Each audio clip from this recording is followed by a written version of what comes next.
Hi, hey YouTube. Today I'm gonna do a video of a fan here. Now, I'm not sure if any of you would know where this fan's from, but it is, I'll tell you right now, it's from my attic. See, this fan, we've had an attic fan since, well, this one was installed in 1970, like mid to late 70s maybe, by Sears, I think. That's at least what my dad said. But so the reason it's not in the attic right now is because it hasn't been working for about 3 years. We haven't heard it running. So we decided today, after 3 years, not knowing it was work, and we knew, we've been knowing for about 3 years that it hasn't been working. So we went in the attic and took it down. I got up in there and,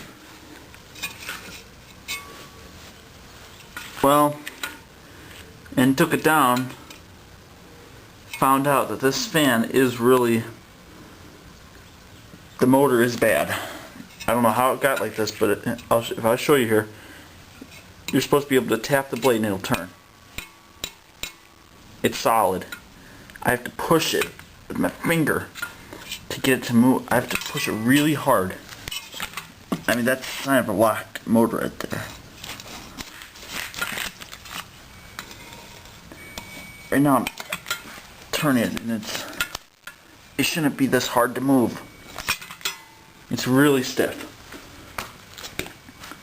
So we're gonna try to get a new motor for this thing. It is over here on the,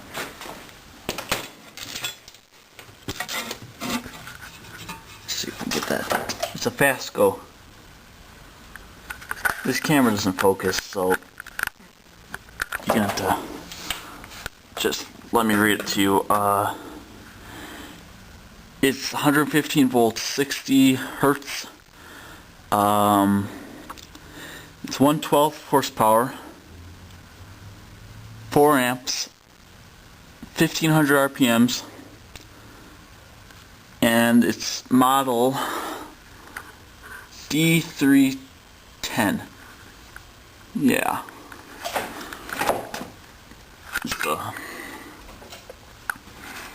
There's the wires at the end. I don't like how this camera doesn't focus.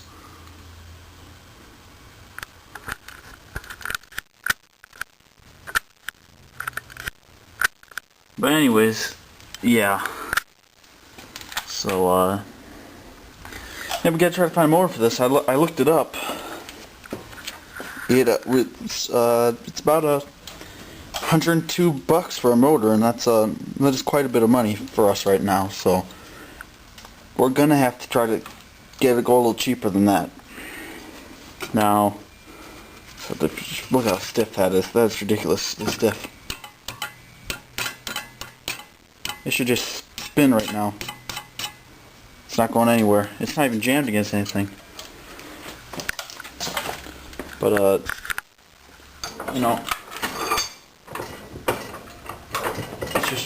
it should really work. I mean, it shouldn't be that stiff. I don't know how it got this way. It really jammed up though. We even tried lubricating the shaft right underneath there. Right underneath the blade there. It didn't work. It still didn't do anything. And this motor has been replaced. That is not the original motor that was used for this fan. The original motor, I'm not sure what it was, but this was replaced in like the late 80s. So it'll be the third motor we're going to put in this thing.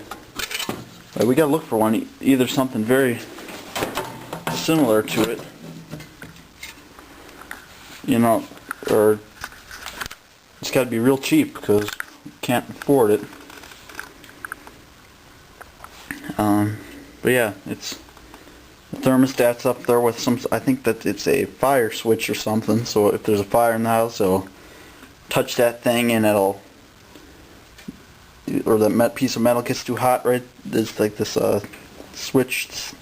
I don't know, but it's.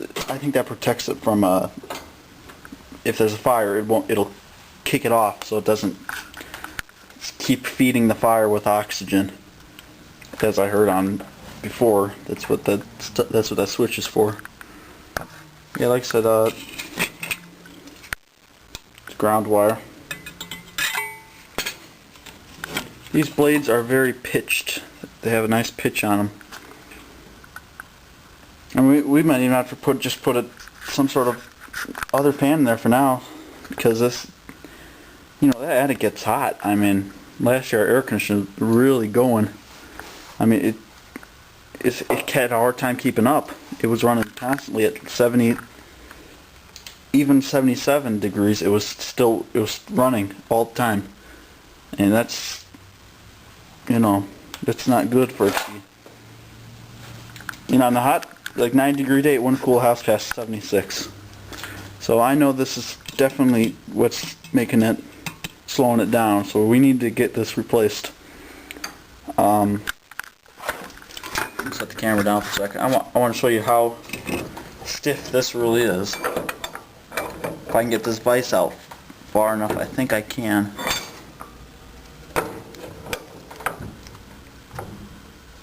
Alright, yeah. Alright, right now the motor's in the vise. There you go. There's your blades. Ooh. See, it's having a very hard time turning there. It shouldn't be this hard to move the blade. It's definitely locked up there.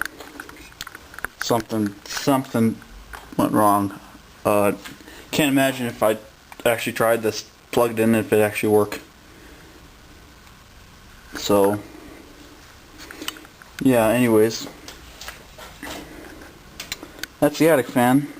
I'll give an update later if we get a new motor or something, but for now,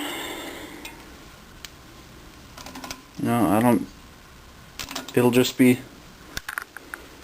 sitting in the garage right here. And yeah, Vasco model D310. If anybody finds any of you can let me know if there's any place that you might suggest that has a pretty good deal on a motor that would fit this. Let me know. It's a Vasco D310. It should be really lower than $70. That's what we're aiming for. We don't want to pay 102 necessarily, because if this thing goes out again, we don't want it to be an expensive replacement. We want to replace it again within the next 5 years. We want it to last a little longer than that. Alright, anyways, yeah. So I'll stop this video here and try to get back to me if anyone has a solution, or maybe they can give me some tips on trying a different type of motor or something. It's got to have this blade, because this is just the right size to fit the box up there. Alright, got the mountain bar right there. Alright, over and out.